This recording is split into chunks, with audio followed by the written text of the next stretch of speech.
మీకు ఇస్తున్నాను. సో మరి ఈ ప్రశ్నకు సమాధానాన్ని మీరు గుర్తించండి. ఎందుకంటే ఈ సమాధానాన్ని మనం గుర్తించాలంటే ఇప్పుడు ఈరోజు చెప్పేటటువంటి టాపిక్ని ఎవరైతే పర్ఫెక్ట్గా నేర్చుకుని ఉంటారో వాళ్ళు మాత్రమే ఈ ప్రశ్నకు సరైన సమాధానాన్ని గుర్తిస్తారండి. సో కాబట్టి ఒకసారి ప్రశ్నను చదివి కింద ఉన్నటువంటి సమాధానాలు కూడా చదివే ప్రయత్నం చేయండి. ఇది మనకి గతంలో జరిగినటువంటి రీసెంట్గా కంప్లీట్ అయిపోయినటువంటి AP DSC school assistant biological science పేపర్లో ఉన్నటువంటి మనకి ఇంటర్మీడియట్ స్థాయిలో ఉన్నటువంటి ప్రశ్న అండి ఇది. బఠానీ గింజలు గోధుమ గింజల కన్నా ఎక్కువగా ఉబ్బుతాయి అని చెప్పడానికి సరికాని కారణం ఏంటి అని చెప్తున్నాడు. జనరల్గా మనకి బఠానీ గింజలు బాగా ఎక్కువగా ఉబ్బుతాయి, కానీ గోధుమ గింజలు తక్కువగా ఉబ్బుతాయి. సో మరి దీనికి కారణం ఏంటి, సరికానటువంటి కారణం ఏంటి, సరైనటువంటి కారణం ఏంటి అనేది మనకి తెలిస్తే దీనికి మనం సరైన సమాధానం గుర్తించవచ్చు. బఠానీ గింజల్లో ప్రోటీన్లు ఉండటం వల్ల నిపానం అధికంగా ఉంటుంది. గోధుమ గింజలు పిండి పదార్థాలు కలిగి ఉండటం వల్ల ప్రోటీన్ల కన్నా తక్కువ నిపానాన్ని కలిగి ఉంటాయి. పిండి పదార్థాలు ప్రోటీన్ల కన్నా అధిక నిపాన శక్తిని చూపిస్తాయి. ప్రోటీన్లు పిండి పదార్థాల కన్నా అధిక నిపాన శక్తిని కలిగి ఉంటాయి. అసలు నిపానం అంటే ఏంటో తెలియాలి మనకి. తెలిసిన తర్వాత అక్కడ ఉన్నటువంటి టాపిక్ మనకి తెలిసి ఉండాలి. సో అప్పుడు మాత్రమే ఆన్సర్ చేయగలుగుతాం. సో కాబట్టి డిఎస్సి రాసేటటువంటి ప్రతి ఒక్క యాస్పిరెంట్ ఇంటర్మీడియట్ అనేది చాలా కీలకమైందండి. మనం చెప్పాము 50% బిట్స్ అన్నీ కూడా మనకి ఇంటర్మీడియట్ నుంచి రావడం జరిగింది. వచ్చినటువంటి 50% బిట్లలో కూడా 40 బిట్లలో 20 బోటనీ 20 జువాలజీ సంబంధించినటువంటి బిట్లు వచ్చే అవకాశం ఉంటుంది. సో కాబట్టి దీంట్లో కూడా మనకి ప్లాంట్ ఫిజియాలజీ అనేది కూడా చాలా మోస్ట్ ఇంపార్టెంట్ టాపిక్. సో దీని మీద కూడా మనకి 2-3 బిట్స్ అనేవి రావడం జరిగింది. సో మరి ఈ ప్రశ్నకు సమాధానాన్ని మీరు గుర్తించే ప్రయత్నం చేయండి. మరి దీనికి సరైనటువంటి సమాధానాన్ని మళ్ళీ నేను లాస్ట్లో మీకు చెప్తాను. టాపిక్ అయిపోయిన తర్వాత మళ్ళీ ఇదే ప్రశ్న మీకు చూపిస్తాను, అప్పుడు మీరు సమాధానం చేయగలుగుతారు. సో కాబట్టి ఈరోజు మనకి లేట్ లేకుండా ఈ టాపిక్లోకి వెళదామండి. ఈరోజు టాపిక్ కణద్రవ్య సంకోచము. కణద్రవ్య సంకోచం అంటే ఇది చాలా ఇంపార్టెంట్ టాపిక్.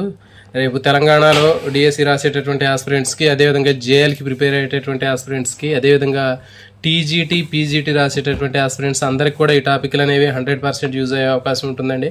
సో కాబట్టి ఈ టాపిక్ మనం చూద్దాం. కణద్రవ్య సంకోచం అంటే ఈరోజు మనకి ప్లాస్మోలైసిస్ అని చెప్పడం జరుగుతుంది. జనరల్గా నీటి యొక్క గమనానికి సంబంధించినటువంటి కణాలు లేదా కణజాలాలు వ్యవహరించేటటువంటి తీరు అనేది దాని చుట్టూ ఉన్నటువంటి ద్రావణాలపైన ఆధారపడి ఉంటుంది. అంటే ఒక కణంలోకి నీరు లోపలికి రావాలా బయటికి వెళ్ళాలా అనేటటువంటిది దేని బేస్ చేసుకుని ఉంటుంది అంటే ఆ కణానికి బయట ఉన్నటువంటి ద్రావణాల మీద ఆధారపడి ఉంటుంది. ఇక్కడ చూడండి, మనకి బాహ్య ద్రావణం కణద్రవ్యంలో ఉన్నటువంటి ద్రావణం యొక్క పీడనంతో సమానంగా ఉంటే దాన్ని సమగాఢత ద్రావణం అంటున్నారండి.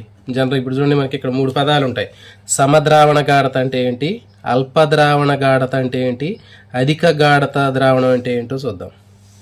ఐసోటోనిక్ సొల్యూషను, తర్వాత హైపోటోనిక్ సొల్యూషను, హైపర్టోనిక్ సొల్యూషన్స్, వీటికి మీనింగ్.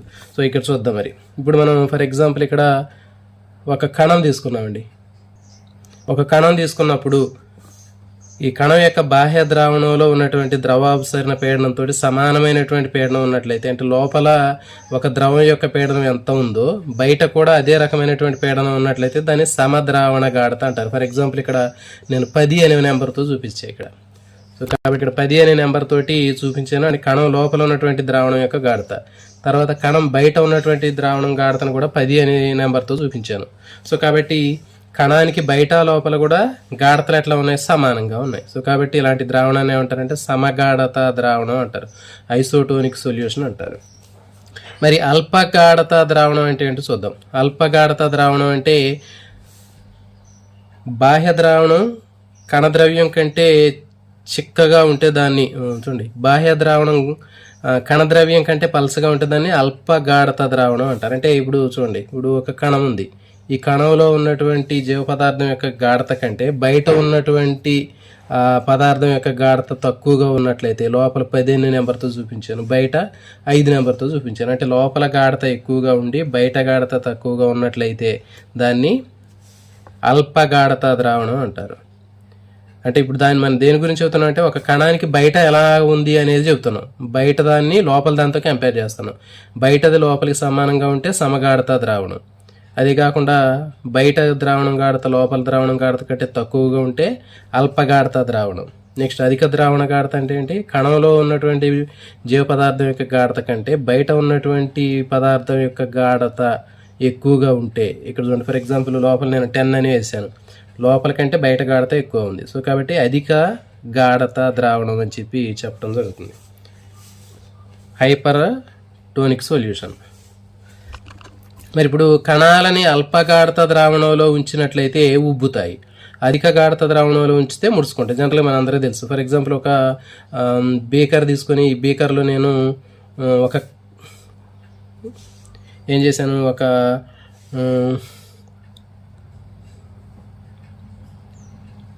నీటిని తీసుకున్నా. చూడండి ఇప్పుడు మనం ఒక బేకర్లో నీళ్ళు తీసుకుని దీంట్లో మనం ఒక కిస్మిస్ వేసాను నేను. ఆ కిస్మిస్ని వేసినప్పుడు ఏమైంది, బయట నీళ్లు ఉన్నాయి, ప్యూర్గా ఉన్నటువంటి వాటర్ ఉన్నాయి, వాటర్ కిస్మిస్లోకి వచ్చింది. అంటే ఏంటి, బయట తక్కువ గాఢత ఉంది, లోపల ఎక్కువ గాఢత ఉంది, కాబట్టి అక్కడ ఉబ్బింది.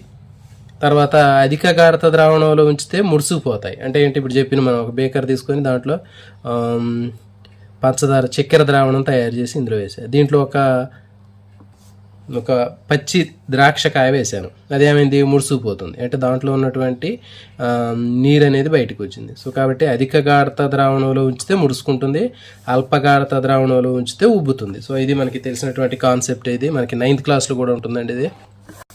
నెక్స్ట్ కణాల నుంచి నీరు బయటికి వెళ్ళినప్పుడు కణత్వచం అనేది కణకవచం నుంచి విడిపోయి కణద్రవ్య సంకోచం జరుగుతుంది. సో ఇప్పుడు మనం చెప్పేటటువంటి టాపిక్ ఏంటంటే కణద్రవ్య సంకోచం. ప్లాస్మోలైసిస్ అంటే ఏం చెప్పి మనం ఇప్పుడు ఒక కణం తీసుకున్నట్లయితే ఈ కణానికి కణకవచం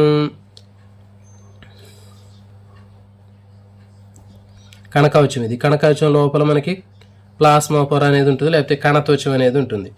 ఇప్పుడు ఇది దీంట్లో ఉన్నటువంటి నీరు మొత్తం బయటికి పోయినప్పుడు, కణంలో ఉన్నటువంటి నీరు మొత్తం కూడా బయటికి పోతే ఆ కణత్వచం అనేది ఈ బయట ఉన్నటువంటి కణకవచం నుంచి సపరేట్ అయిపోయి విడిపోయిద్ది. సో దీన్ని అది సంకోచించి ముడతలు పడిపోద్ది, దాన్ని కణద్రవ్య సంకోచం అంటున్నారు. కణాన్ని లేదా కణజాలాన్ని ఎక్కువ ద్రావితాలు కలిగినటువంటి అధిక గాఢత ద్రావణంలో ఉంచినప్పుడు మాత్రమే ఇది జరుగుతుంది. సో ఇది ఇంపార్టెంట్ అంటే ఎట్లా కూడా అడుగుతాడు. చూడండి, కణాన్ని ఎలాంటి ద్రావణంలో ఉంచినప్పుడు కణద్రవ్య సంకోచం జరుగుతుంది అంటాడు. అంటే అధిక గాఢత కలిగినటువంటి ద్రావణంలో ఉంచాలి. అధిక గాఢత కలిగినటువంటి ద్రావణంలో ఉంచినప్పుడు ఏమవుతుంది, అది ముడుచుకుపోతుంది. కణద్రవ్యంలో నీరు ముందుగా, తర్వాత పెదప రిక్తికలో నీరు బయటకు వెళ్తుంది. చూడండి ఇక్కడ మనకి ఒక కణాన్ని తీసుకొని మనం చక్కెర ద్రావణంలో వేసాం. చక్కెర ద్రావణంలో వేసినప్పుడు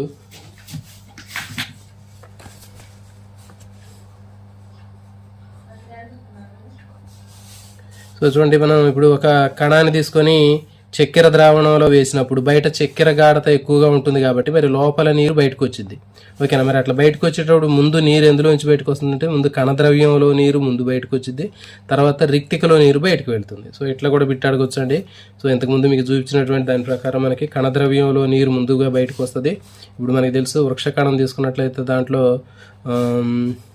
ఈ విధంగా కణద్రవ్యము, తర్వాత ఇది రిక్తిక. సో దీంట్లో కణద్రవ్యంలో నీరు బయటకు వచ్చింది, తర్వాత రిక్తికలో నీరు బయటకు వచ్చింది. ఎక్కడ దీన్ని ఒక అధిక గాఢత కలిగినటువంటి చక్కెర ద్రావణం లాంటి దాంట్లో ఉంచినప్పుడు, అధిక గాఢత ద్రావణంలో ఉంచితే కణంలో ఉన్నటువంటి జీవద్రవ్యంలో నీరు బయటకు వస్తుంది, తర్వాత రిక్తికలో ఉన్నటువంటి నీరు బయటకు వస్తుంది. సో ఈ విధంగా కణంలోని నీరు విసరణ ద్వారా తొలగిపోవటం వల్ల జీవ పదార్థం కణకవచం నుంచి విడిపోతుంది. సో దీంట్లో ఉన్నటువంటి నీరు తొలగిపోవటం వల్ల ఏమవుతుందంటే బయట లోపల ఉన్నటువంటి పల్సని పొర ఏదైతే ఉందో కణకవచము, ఆ కణకవచం నుంచి జీవ పదార్థం అనేది సపరేట్ అయిపోయి ముడుచుకుపోతుంది. సో ఈ ప్రక్రియ ముందుగా కణకవచం యొక్క మూలలో ప్రారంభమవుతుంది. అంటే కణద్రవ్య సంకోచం అనేది ఇప్పుడు మనం చెప్పాం కదా.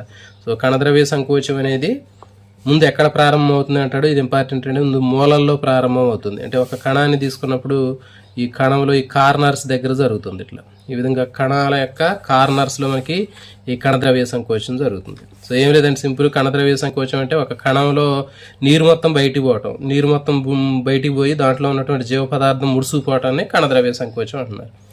కణద్రవ్యం ఇది మొత్తం, ఆ కణద్రవ్యం సంకోచం చెందితేనే కణద్రవ్య సంకోచం అంటారు. మరి ఎందుకు కణద్రవ్యం ఎప్పుడు సంకోచం చెందిద్ది?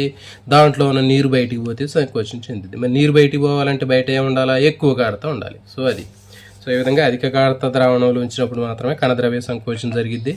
దాంట్లో ఉన్నటువంటి నీరు బయటకు వచ్చిందని చెప్పాము. ఆ వచ్చే నీరు కూడా ముందుగా కణద్రవ్యంలో నీరు బయటకు వచ్చింది, దాని తర్వాత రిక్తికలో ఉన్న నీరు బయటకు వస్తుంది. సో తర్వాత ముందుగా మూలల్లో ఉన్నటువంటి కణద్రవ్య సంకోచం ముందు ఎక్కడ ప్రారంభమైంది అంటే కణాల యొక్క కార్నర్స్లో ప్రారంభమవుతుంది.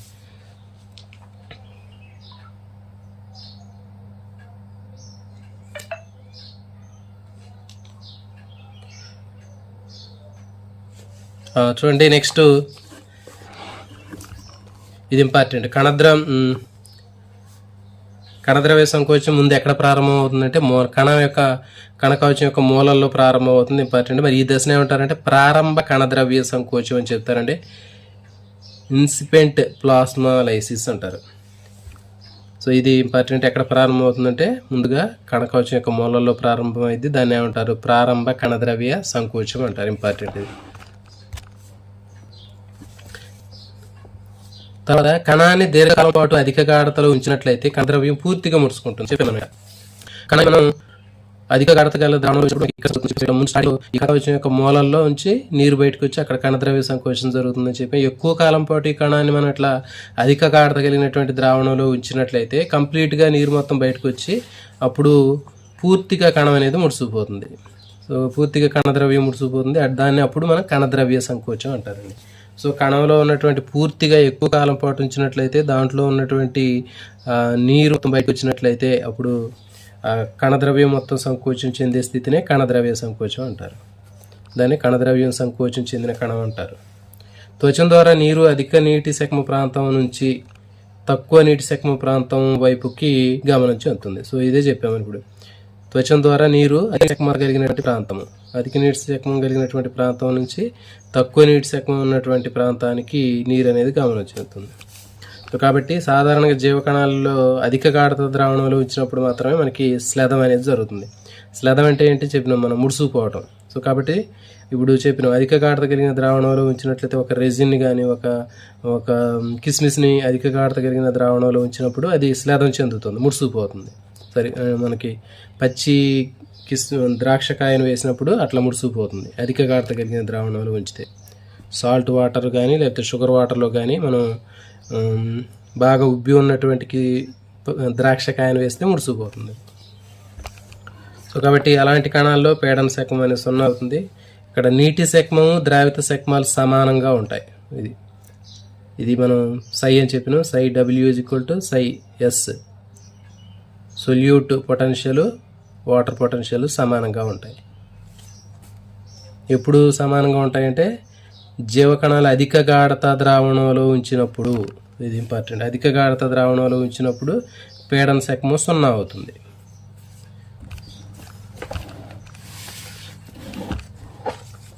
ఇక్కడ చూడండి, మనకి ఇమేజ్ ఇచ్చాడండి. ఇక్కడ పిక్చర్ని చూస్తే మనకు అర్థమవుతుంది. ఇది కణం. సో ఇట్లా మనకి కార్నర్లో మనకి కణద్రవ్య సంకోచం చెందుతుంది ఇట్లా. సో తర్వాత ఇక్కడ ప్రారంభం అవుతుంది. సో ఈ విధంగా కార్నర్లో అయ్యి తర్వాత మొత్తం కణం మొత్తం జీవద్రవ్యం మొత్తం కూడా కణద్రవ్యం మొత్తం కూడా సంకోచం చెందుతుంది. దీన్ని కణద్రవ్య సంకోచం అంటారు. సో చూడండి, ఇక్కడ మనకి కణద్రవ్య సంకోచం అనేది ఒక ఆసక్తికరమైనటువంటి దృగ్విషయం అయినప్పటికీ కూడా మనకి ప్రత్యేకమైనటువంటి కొన్ని తీవ్రమైనటువంటి నీటి ఎద్దడి కానివ్వండి లేకపోతే క్షార వాతావరణాల్లో తప్ప జనరల్గా మనకి ఇది జరగదు ఎక్కువగా. సో ఇది ఏ కండిషన్లో జరుగుతుంది అనేది ఇంపార్టెంట్ అండి. కణద్రవ్య సంకోచం అనేది ఎప్పుడు జరుగుతుందంటే నీటి ఎద్దడి ఎక్కువగా ఉన్నప్పుడు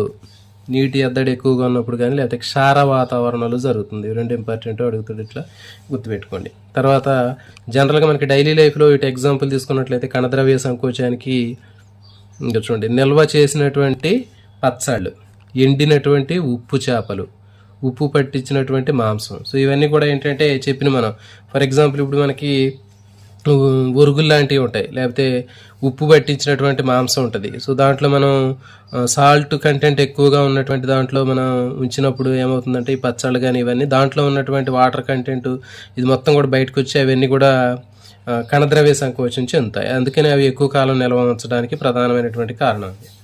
సో ఇది గుర్తుపెట్టుకోండి, ఇంపార్టెంట్ అండి. కణద్రవ్య సంకోచము నిజ జీవితంలో ఎక్కడ ఉపయోగిస్తారు, ఎలాంటి సందర్భాల్లో ఉంటుందంటే నిల్వ చేసినటువంటి పచ్చళ్ళు, ఎండినటువంటి ఉప్పు చేపలు, ఉప్పు పట్టించినటువంటి మాంసం, ఇవన్నీ కూడా మనకి కణద్రవ్య సంకోచం వలన ఏర్పడేటటువంటి సందర్భాలు. సో చూడండి, ఒక కణాన్ని లేదా కణజాలాన్ని సమగాఢత ద్రావణంలో ఉంచితే కణం లోపలికి కానీ వెలుపలికి కానీ నీటి చలనం జరగదు. చెప్పిన మనం ఒక కణాన్ని సమగాఢత ద్రావణంలో ఉంచినప్పుడు అంటే లోపల గాఢత ఎంత ఉందో కణంలో బయట కూడా అంతే గాఢత ఉన్నట్లయితే నీరు లోపలికి పోవటం జరగదు, బయటికి రావటం జరగదు. సో కాబట్టి అప్పుడు దాన్ని మనం సమగాఢత ద్రావణం అని చెప్పినాం. బాహ్య ద్రావణం కణద్రవ్యంలోని ద్రవ విసరణ పీడనానికి సమానంగా ఉంటుంది. అందుచేత రెండు వ్యవస్థలు కూడా సమతాస్థితి పొంది సమానమైనటువంటి గాఢత ఉండటం వల్ల అక్కడ నీటి గమనం అనేది ఏమీ జరగదు, 0 అని చెప్తున్నాం. రెండిట్లో కూడా గాఢతలు సమానంగా ఉంటాయి. సో కాబట్టి నీటి ప్రసరణ అనేది జరగదు అక్కడ. సో చూడండి, మనకి కణద్రవ్య సంకోచం అనేది సాధారణంగా ద్విగత చర్య అని చెప్పిన. అంటే ఒక కణానికి బయట ఒక కణం తీసుకుని కణానికి బయట అధిక గాఢత ఉన్నటువంటి నీటిలో వేసినప్పుడు అదేమవుతుంది, ముడిసిపోతుంది. మళ్ళీ అదే కణాన్ని ముడిసిపోయినటువంటి కణాన్ని తక్కువ గాఢత ఉన్నటువంటి నీటిలో వేస్తే మళ్ళీ ఉబ్బుతుంది. సో కాబట్టి ఇది ఒక ద్విగత చర్య కూడా చెప్పొచ్చు మనం దీన్ని. కణాలను అల్పగాఢత ద్రావణంలో ఉంచినప్పుడు నీరు కణం లోపలికి విసరణ చెందుతుందని చెప్పినాం. కణద్రవ్యంలో పీడనం ఏర్పడి కణకవచం పైన ఒత్తిడిని కలిగిస్తుంది. దీన్ని స్ఫిత పీడనం అంటారు. ఇంపార్టెంట్ అంటే ఇది. సో చూడండి, స్ఫిత పీడనం అంటే ఏంటో చూద్దాం. ఇక్కడ మనం జనరల్గా స్ఫితం అంటే ఏంటంటే ఉబ్బటం అనేది గుర్తుపెట్టుకోండి. స్ఫితం అంటే ఏంటి, ఉబ్బుట, స్వెల్లింగ్, ఉబ్బటం అనేది గుర్తుపెట్టుకోండి. మరి ఒక కణం అనేది ఎప్పుడు ఉబ్బిద్ది అంటే, ఫర్ ఎగ్జాంపుల్ ఇది ఒక కణం. ఈ కణం ఎప్పుడు ఉబ్బిద్ది, తక్కువ గాఢత ఉన్నటువంటి నీటిలో వేసినప్పుడు ఉబ్బుతుంది అది. చూడండి, పలసని ద్రావణం లేదా ఇక్కడ నీరు కణంలోకి ఇక్కడ ఇచ్చాడు.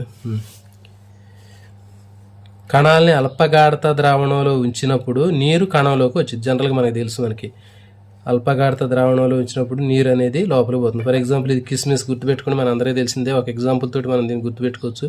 కిస్మిస్ నేలల్లో వేసిన మనం ఆ ముడిసిపోయి ఉన్నటువంటి కిస్మిస్ నేలల్లో వేస్తే ఏమవుతుంది, అది ఉబ్బింది కదా. సో ఇట్లా అంటే ఎటు నుంచి ఎడిపోయిన నీళ్లు, తక్కువ గాఢత నుంచి ఎక్కువ గాఢతకు పోయింది.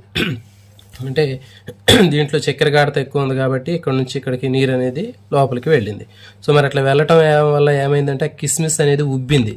సో అంటే నీరు లోపలికి పోయి ఆ కిస్మిస్ యొక్క గోడల పైన ఒత్తిడిని కలగజేయటం వల్ల అది ఉబ్బి కనిపిస్తుంది మనకి. సో అంటే ఇప్పుడు ఫర్ ఎగ్జాంపుల్ నేను ఒక బెలూన్ తీసుకున్నా, ఇట్లా గాలి తక్కువగా ఉన్నటువంటి ఒక బెలూన్ తీసుకొని, గాలి లేనటువంటి బెలూన్ తీసుకొని దాన్ని నోటితోటి ఊదినప్పుడు ఏమైంది, ఆ గాలి లోపలికి పోయి ఆ బెలూన్ని ఉబ్బి సో ఈ సైజుకి పెంచింది. సో అప్పుడు అంటే ఏంటి, అది ఇట్లా బిర్రుగా ఉబ్బడానికి కారణం ఏంటంటే మనం ఊదినటువంటి గాలి ఏదైతే ఉందో ఆ గాలి ఆ బెలూన్ గోడల మీద ఒత్తిడిని కలగజేసింది, అంటే పీడనాన్ని కలిగించింది. సో సేమ్ ఇక్కడ కూడా అంతే. ఇప్పుడు మనకు కిస్మిస్ని తీసుకొని నీళ్ళల్లో వేసినప్పుడు నీళ్లు ఆ కిస్మిస్ లోపలికి పోయి ఆ కిస్మిస్లో ఉన్నటువంటి కణాల గోడల మీద ఒత్తిడిని కలగజేసాయి. సో దాన్నే మనం ఏమంటున్నారంటే స్ఫిత పీడనం అంటున్నాం. సో ఇది ఇంపార్టెంట్ అండి. సో కాబట్టి స్ఫిత పీడనం అంటే గుర్తుపెట్టుకోండి, బెలూన్ గుర్తుపెట్టుకోండి. బెలూన్లో గాలిని ఊదితే అది ఎట్లయితే అది టైట్గా మరి అది ఉబ్బుతుందో అట్లాగే ఒక కణాన్ని తక్కువ గాఢత ఉన్నటువంటి నీటిలో వేస్తే నీళ్లు లోపలికి పోయి కణాన్ని అట్లా ఉబ్బేటట్లు చేసిద్ది. సో ఆ ఉబ్బటాన్నే స్ఫితం అంటారు. అట్లా ఉబ్బడానికి కావాల్సినటువంటి ఒత్తిడి ఏదైతే ఉందో దాన్నే స్ఫిత పీడనం అని చెప్తున్నాను.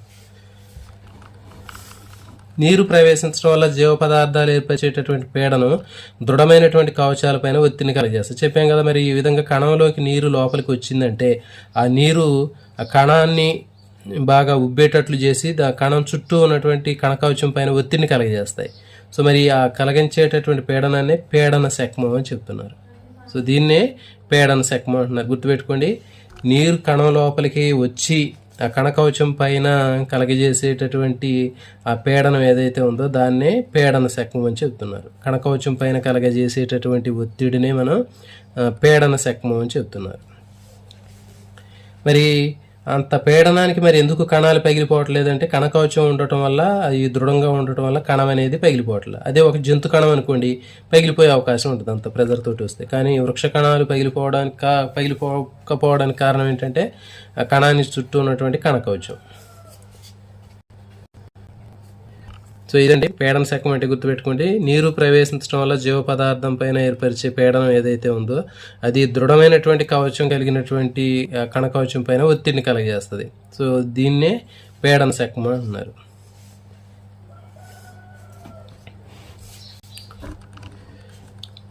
సో చూడండి, అంతిమంగా కణం యొక్క వ్యాకోచం, ఇప్పుడు మనం ఒక కణం వ్యాకోచం చెందాలన్నా కణం వృద్ధి చెందాలన్నా, కణం పరిమాణం పెద్దదిగా మారాలన్నా, సో ఇవన్నిటికీ కారణం ఏంటంటే స్పితపీడనమేనండి. ఇది ఇంపార్టెంట్. ఈ స్పితపీడనం వల్ల మాత్రమే కణం అనేది సైజ్ పెరగటం కానివ్వండి, దాని యొక్క కణం వృద్ధి చెందటం కానీ, కణం వ్యాకోచం చెందటం కానీ జరుగుతాయి. ఇంపార్టెంట్ బిట్ ఏమవుతుందంటే కణం వ్యాకోచము, కణ వృద్ధి, కణం పెద్ద పరిమాణం పొందటం అనేది ఈ క్రింది వాటిలో ఏ చర్య వలన జరుగుతుంది అంటాడు. స్పితపీడనం వలన జరుగుతుంది.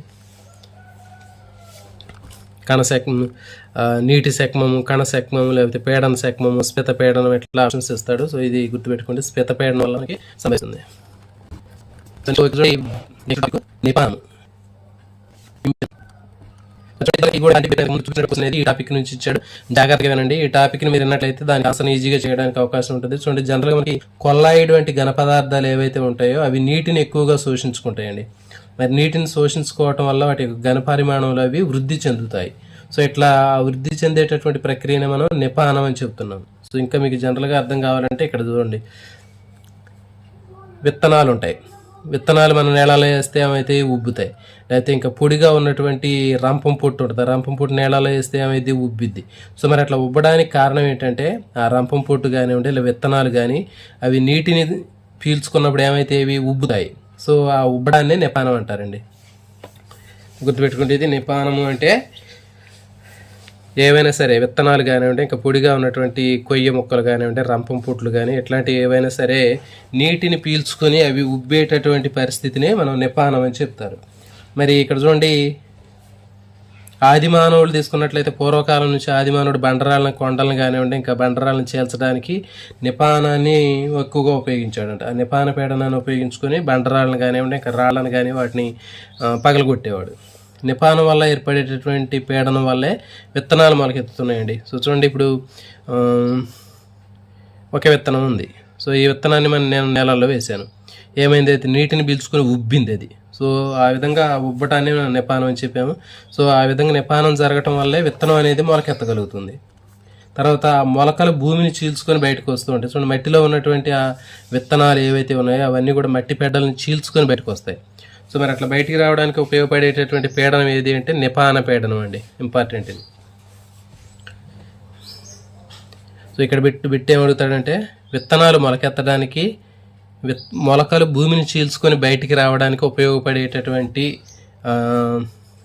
అంశం ఏది అని అడుగుతాడు. నిపాన పీడనం. సో చూడండి, మరి వివిధ రకాలైనటువంటి కర్బన పదార్థాలకి నిపాన సామర్థ్యం అనేది డిఫరెంట్గా ఉంటుంది. ప్రోటీన్లకు అధిక నిపాన సామర్థ్యం ఉంటుందండి. ఇది గుర్తుపెట్టుకోండి. ఇంతకుముందు చెప్పే ఆ బిట్కు సంబంధించినటువంటి ఇన్ఫర్మేషన్ ఇది. గతంలో ఇచ్చినటువంటి ప్రశ్నకు ఇక్కడ ఇన్ఫర్మేషన్కు సంబంధించినటువంటి డీటెయిల్స్ ఇక్కడ ఉన్నాయి. జాగ్రత్తగా వింటే ఆన్సర్ చేయొచ్చు. ప్రోటీన్లకు అధిక నిపాన సామర్థ్యం ఉంటుంది, కాగా కార్బోహైడ్రేట్కు తక్కువ నిపానం ఉంటుంది. అంటే ఏదైనా ఒక గింజను తీసుకున్నప్పుడు ఆ గింజ అనేది ప్రోటీన్ తయారవుతుందా, కార్బోహైడ్రేట్తో తయారవుతుందా అనేది ఇంపార్టెంట్ అండి. సో ఫర్ ఎగ్జాంపుల్కు ప్రోటీన్కి అధిక నిపాన సామర్థ్యం ఉంటుంది అంటాడు. అంటే ఒక విత్తనం ప్రోటీన్తో తయారైతే అది దానికి బాగా ఉబ్బిద్ది, అది నిపాన సామర్థ్యం ఎక్కువగా ఉంటుంది. గుర్తుపెట్టుకోండి. నెక్స్ట్, కార్బోహైడ్రేట్కి తక్కువ నిపానం ఉంటుంది అంటున్నాడు. అంటే ఒక విత్తనం కార్బోహైడ్రేట్తో తయారైతే దానికి నిపానం తక్కువగా ఉంటుంది, అది తక్కువగా ఉబ్బుతుంది. ఓకేనా. సో ఇప్పుడు చూడండి, మరి ఇప్పుడు మనం ఒక విత్తనం తీసుకున్నప్పుడు ప్రోటీన్ ఉన్నటువంటి విత్తనం తీసుకుంటే పెసలు, కందులు, మినుములు ఇవన్నీ కూడా పప్పు ధాన్యాలు అన్ని విత్తనాలు కూడా ప్రోటీన్స్ ఉంటాయి. తర్వాత కార్బోహైడ్రేట్ ఉండే విత్తనాలు తీసుకున్నట్లయితే ఫర్ ఎగ్జాంపుల్ వరి, గోధుమ, జొన్న, మొక్కజొన్న ఇవన్నీ కూడా కార్బోహైడ్రేట్లు ఉంటాయి. సో కాబట్టి ఇప్పుడు మనకి ఏమర్థమైంది, వరి, గోధుమ, జొన్న విత్తనాలకు నిపాన సామర్థ్యం ఎక్కువగా ఉంటుందా, లేకపోతే పెసలు, కందులు, మినుములకు ఎక్కువగా ఉంటుందంటే పప్పులు ఉన్నటువంటి ప్రోటీన్లు ఎక్కువగా ఉన్నటువంటి వాటికి నిపాన సామర్థ్యం అధికంగా ఉంటుంది. సో కాబట్టి అవి బాగా ఉబ్బుతాయి. అందుకే ప్రోటీన్లు సమృద్ధిగా ఉన్నటువంటి బఠానీ గింజలు పిండి పదార్థం ఎక్కువగా ఉన్నటువంటి గోధుమ ధాన్యాల కంటే ఎక్కువగా ఉబ్బుతాయి. సో ఇది ప్రశ్న అండి. సో ఇది ఇందాక అడిగినటువంటి ప్రశ్న సంబంధించింది. సో ఫ్రెండ్స్ అర్థమయ్యే ఉంటుంది ఇక్కడ. సో ఏంటంటే మన ఫైనల్గా విత్తనాలు, వృక్ష సంబంధమైనటువంటి పదార్థాలు నీటిని పీల్చుకొని ఉబ్బే నిపాన సామర్థ్యాన్ని నిపానం ద్వారా విత్తనం నీటిని పీల్చుకొని ఏర్పడేటటువంటి పీడనాన్ని నిపాన పీడనం అంటారు. ఆ నిపానం అనేది ఎక్కువగా దేనికి ఎక్కువగా ఉంటుందంటే ప్రోటీన్ ఉన్నటువంటి విత్తనాల్లో నిపానం ఎక్కువగా ఉంటుంది, కార్బోహైడ్రేట్ ఎక్కువగా ఉన్నటువంటి దాంట్లో మనకి నిపానం తక్కువగా ఉంటుంది. సో కాబట్టి ఒక విత్తనం ఏది బాగా ఉబ్బిద్ది అనేది మనకి ఇప్పుడు అర్థమవుతుంది. ప్రోటీన్లు ఉన్నటువంటి విత్తనాలు బాగా నిపానం ఉంటుంది కాబట్టి అవి బాగా ఉబ్బుతాయి. కార్బోహైడ్రేట్లు ఉన్నటువంటి విత్తనాలకు తక్కువ నిపానం ఉంటుంది కాబట్టి అవి తక్కువగా ఉబ్బుతుంది. సో కాబట్టి ఇక్కడ మనకి బఠానీలు అనేవి బాగా ఉబ్బుతాయి, గోధుమ గింజలు అనేవి తక్కువగా ఉబ్బుతాయి. సో కాబట్టి నిపాన చర్యలో కూడా గాఢత ప్రవణతకు అనుకూల దిశలోనే జరుగుతుంది. అంటే ఇది కూడా ఒక ప్రత్యేకమైనటువంటి విసరణ చర్యగా చెప్పవచ్చు మనం. అంటే విత్తనాలు తదితర భాగాలు దాదాపు నీరు అనేది ఉండదని చెప్పాము. సో కాబట్టి నీరు ఉండదు కాబట్టి అధిక గాఢత నుంచి అల్ప గాఢతకి మనకి వస్తుంది. విస్తరణం అని చెప్పాం కదా, విస్తరణం అంటే ఏంటి? అధిక గాఢత నుంచి అల్ప గాఢత. సో ఫర్ ఎగ్జాంపుల్ ఒక విత్తనం తీసుకున్నాం, విత్తనంలో అసలు వాటర్ కంటెంట్ లేదు. సో మరి ఎప్పుడైతే దీన్ని మనం మట్టిలో వేసామో ఆ బయట ఉన్నటువంటి నీరు ఆటోమేటిక్గా లోపలికి వస్తుంది. సో కాబట్టి అవి నీటిని సులభంగా పీల్చుకుంటున్నాయి. నెక్స్ట్ మరి నిపానం జరగాలంటే కొన్ని పరిస్థితులు ఇచ్చాడంటే ఇంపార్టెంట్. నిపానం జరగాలంటే నీటిని పీల్చే భాగానికి, సో ఫర్ ఎగ్జాంపుల్ విత్తనం అనుకుందాం, నీటిని పీల్చే భాగానికి ద్రవానికి అంటే నీటికి మధ్య నీటి శాఖమతల ప్రవణత అవసరం అని చెప్పాం. అంటే ఏంటి? ఒక దాంట్లో ఎక్కువ నీటి అణువులు గాడుతూ ఉండాలి, ఇంకో దాంట్లో తక్కువ నీటి అణువులు గాడుతూ ఉండాలి. అంటే విత్తనంలో తక్కువ గాడుతూ ఉంటుంది, బయట ఉన్నటువంటి నీటిలో ఎక్కువ గాడుతూ ఉంటుంది. సో కాబట్టి ఆ ప్రవణతలో తేడా వలన నీరు అనేది లోపలికి వస్తుంది.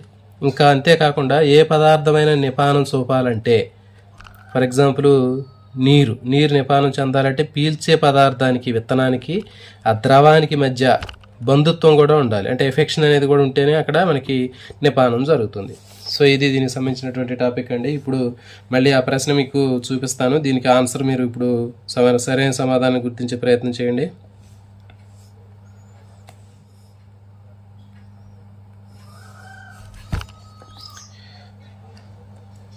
చూడండి, బఠానీ గింజలు గోధుమ గింజల కన్నా ఎక్కువగా ఉబ్బుతాయి అని చెప్పడానికి సరికాని కారణం అడుగుతున్నాడు ఇక్కడ.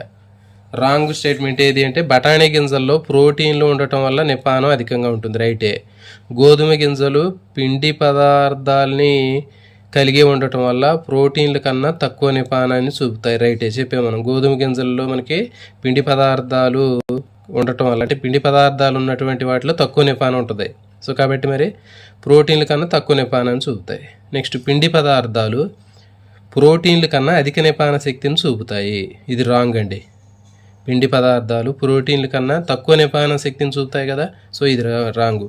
ప్రోటీన్లు పిండి పదార్థాల కన్నా అధిక నిపాన శక్తిని కలిగి ఉంటాయి, సో ఇది రైట్. సో కాబట్టి యాస్పిరెంట్స్ ఈ ప్రశ్న మీకు అర్థమైంది అనుకుంటున్నాను. సో మరి కాబట్టి రాబోయేటటువంటి డిఎస్సిలో కూడా మనకి ఇంటర్మీడియట్ స్థాయి ప్రశ్నలు ఏ విధంగా వస్తున్నాయి అనేటటువంటిది దీన్ని చూసి మీరు అర్థం చేసుకోవచ్చు. కాబట్టి కంపల్సరీగా మనకి ఇంటర్మీడియట్లో ఉన్నటువంటి అంశాలని ఎవరైతే అర్థం చేసుకుని చదువుతారో వాళ్ళకి మాత్రమే జాబ్ వచ్చే అవకాశం ఉంటుందండి. సో కాబట్టి ఇంటర్మీడియట్ మీద ఎక్కువ ఫోకస్ పెట్టండి. వీడియో చూసే ఆస్పిరెంట్స్ అందరికి కూడా ఆల్ ది బెస్ట్. రేపు సెషన్లో దీనికి సంబంధించినటువంటి ప్రాక్టీస్ బిట్లు చేసే ప్రయత్నం చేద్దామండి.